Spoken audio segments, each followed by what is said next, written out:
आज हमारा देश तरक्की कर रहा है, हम सब चैन की सांस ले रहे हैं। आज हमें उन महापुरुषों को भी याद करना होगा जिनकी बदौलत ये देश आज हमारे सामने है।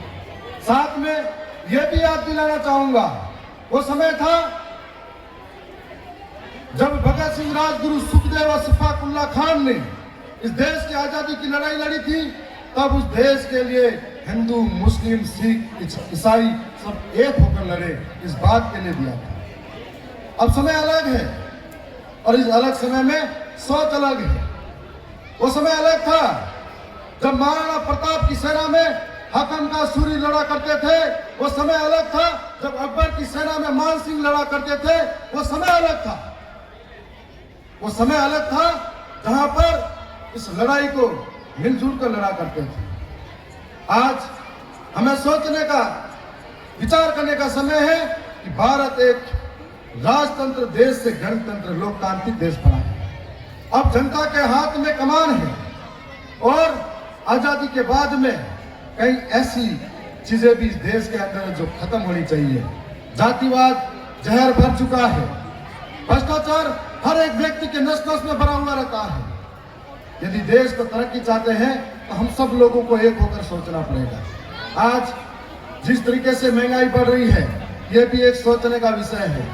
धीरे धीरे हम सब लोग आगे आएंगे, एक दिन देशभक्ति के गीत गाएंगे, एक दिन हम लोग ईमानदार बन जाएंगे तो देश के अंदर तरक्की नहीं होगी। हमें सोचना पड़ेगा कि जो व्यक्ति जिस जगह है, चाहे वो कोई कलेक्टर है, चाहे वो एसडीएम साहब है, कोई थानेदार है, कोई विधायक है, कोई राजनीति में प्रधान है, सभी अपनी अपनी जिम्मेदारी ईमानदारी से संभालेंगे तो वास्तव में देश तरक्की करेगा। और इस तरीके से धीरे धीरे हमको तरक्की की ओर लाना पड़ेगा। एक समय था जब युद्ध होता था तो हाथी घोड़े जिसके पास जाता होते थे, तो तलवारें जिसके पास ज्यादा होती थी, वो युद्ध जीत जाता था। आज का युग है कलम कागज का। और शिक्षा होगी तो सबको समानता का अधिकार मिलेगा। शिक्षा होगी तो सब आगे बढ़ेंगे।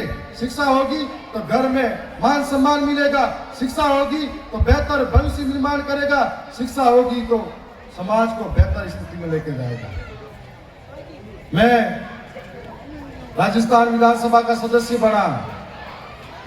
मैंने दरियावत विधानसभा के अंदर पहले भी कई जनप्रतिनिधियों ने अपने अपने तरीके से बहुत प्रयास किए हैं इस विधानसभा की स्थिति को सुधारने के लिए।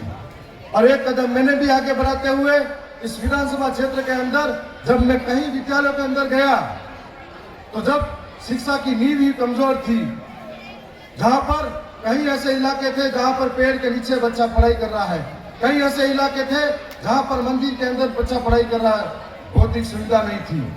तब इस बजट को उपयोग किया जाए तो शिक्षा के क्षेत्र में किया जाए, ताकि आने वाले समय में समाज समृद्ध होगा, देश समृद्ध होगा।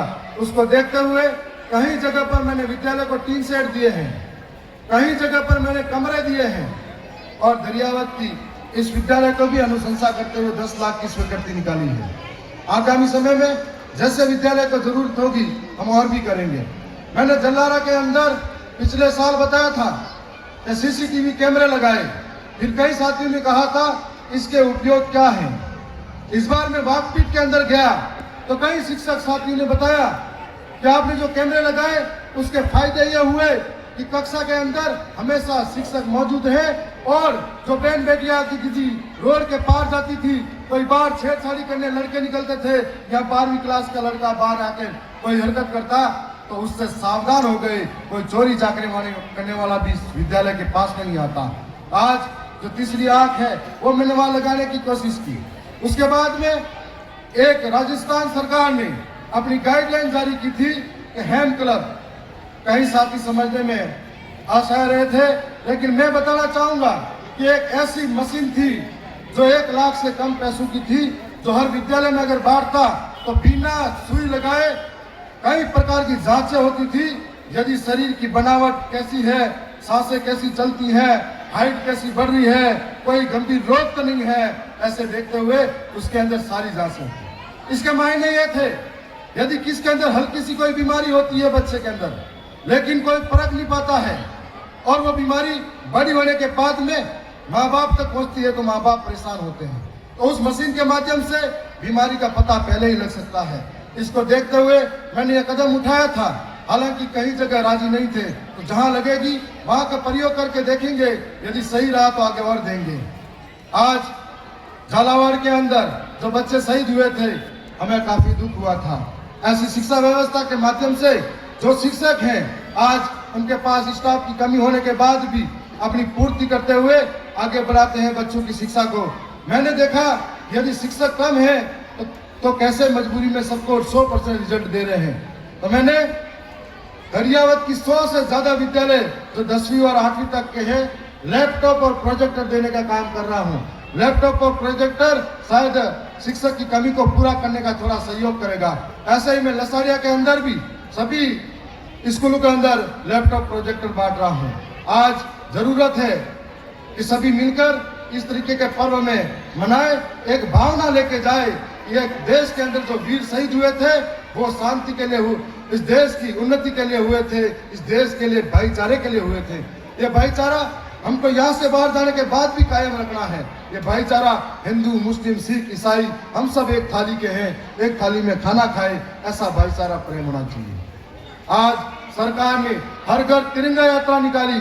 हमें गर्व महसूस हुआ कि हमारे देश का झंडा जो हमारी शान है वो घर घर तक पहुंचा, और उस तिरंगे को समझने वाले लोग समझ रहे हैं कि इस भारत का जो अहम हिस्सा है तिरंगा, उसको समझा जाए।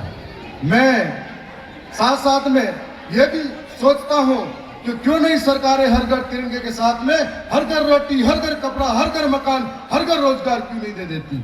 अगर ऐसा होता तो देश और विकसित से विकासशील की ओर जरूर जाएगा। आगामी विधानसभा सत्र आने वाला है।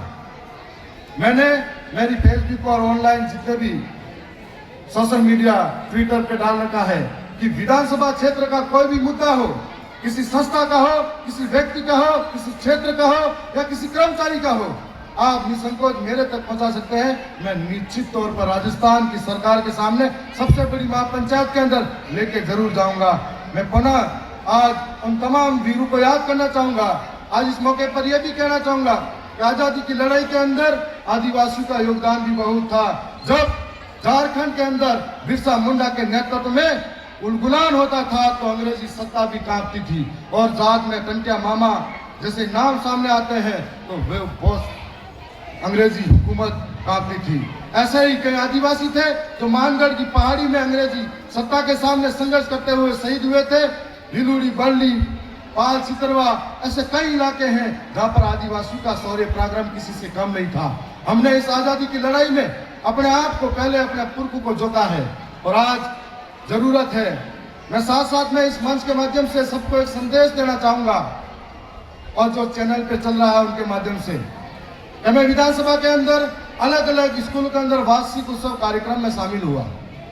पहली बार ऐसा लगा कि मैं जहां शामिल हुआ वहां के अभिभावक भी बड़ी संख्या में शामिल हुए। मैंने कहा कि सरकार अपनी पूर्ति कर रही है, उनकी योजनाओं के माध्यम से भौतिक सुविधाएं, कमरे हैं, टीन शेड है या जो भी बैठने लायक सुविधा उपलब्ध करवा रहे हैं। हम तमाम जनप्रतिनिधि अपने अपने तरीके से प्रयास कर रहे हैं, लेकिन हमें सोचना पड़ेगा कि मैं किसी के खिलाफ नहीं बोल रहा हूं। आप यदि कोई आयोजन करना हो तो हजारों रुपया इकट्ठा कर सकते हो, और यदि स्कूल के नाम पर करना हो तो भावना कहाँ जाती है। इसलिए जिस दिन स्कूल को सबसे बड़ा मंदिर मान लोगे, उस दिन ये समझ में आ जाएगा कि हजारों सरकारी संस्थान ठीक होने लग जाएंगे। हमें जुड़ना पड़ेगा विद्यालय के अंदर। आज कहीं प्रतिभाएं जहाँ मंच पर आई थी तो मुझे लगा कि विधानसभा क्षेत्र के अंदर प्रतिभाओं की कमी नहीं है, बस मंच मिलना चाहिए, वो अपनी उड़ानें कहीं पर भी प्रदर्शित कर सकती हैं। साथ साथ में जितने भी कार्यक्रम आयोजित हुए, इन कार्यक्रमों के लिए लगातार कई दिनों की तैयारियां रही होगी। उन तैयारी करवाने वाले तमाम गुरुजनों को भी मैं धन्यवाद देता हूं कि आप ऐसी प्रतिभाओं को सामने लाए। एक उम्मीदवार करता हूं जहां पर 60 से 80% आबादी आदिवासियों की है, वहां पर एक आधा कल्चर प्रोग्राम आदिवासियों का होता तो 4 चांद लग जाते। किसी भी एक विद्यालय के अंदर ऐसा प्रोग्राम लेके आते, उम्मीद करता हूं अगली बार जरूर आएंगे। किसी विद्यालय से हमारे आदिवासी महानायकों की झांकियां भी आ जाती तो भी बेहतर लगता। आज उम्मीद करता हूं कि भाईचारा कायम रहे। एक दिन के देशभक्त नहीं बनना है, देशभक्त बनेंगे तो हमेशा के लिए बनेंगे। हमारे पुरखों को याद करते हुए उनके असूलों पर चलेंगे, उनके रास्तों को याद करेंगे। जिस तरीके से उन्होंने इस देश के लिए शहीदी दी है, उनको याद करेंगे। आज ऐसे ही हमारे वीर कालीबाई कलासुआ, जिन्होंने गुरु भक्ति के अंदर अपनी जान गंवाई थी, मैं राजस्थान सरकार के सामने जाऊंगा तो कहूंगा वो हमारा ऐतिहासिक और प्रेरणादायक है, जिनके माध्यम से आदिवासियों में शिक्षा के लिए चेतना जागी थी। उन्हें आज इतिहास की किताबों से दफन किया जा रहा है, हटाया जा रहा है। तो सरकार को न जोड़े, ये बात भी सरकार के सामने रखूंगा। मैंने मेरी जिम्मेदारी निभाते हुए राजस्थान की विधानसभा के अंदर किसानों की बात हो, नौजवानों की बात हो, मजदूरों की बात हो, हर एक वर्ग की बात हो, बखूबी निभाई और वहां तक लेके गया हूं। आने वाले समय में भी जब जब मुझे जरूरत पड़ी तो आधी रात में भी थावरचंद डामोर आपके लिए हाजिर रहेगा, चाहे किसी भी काम के लिए हो। आपका भाई, आपका बेटा, आपका दोस्त बनकर तैयार होऊंगा।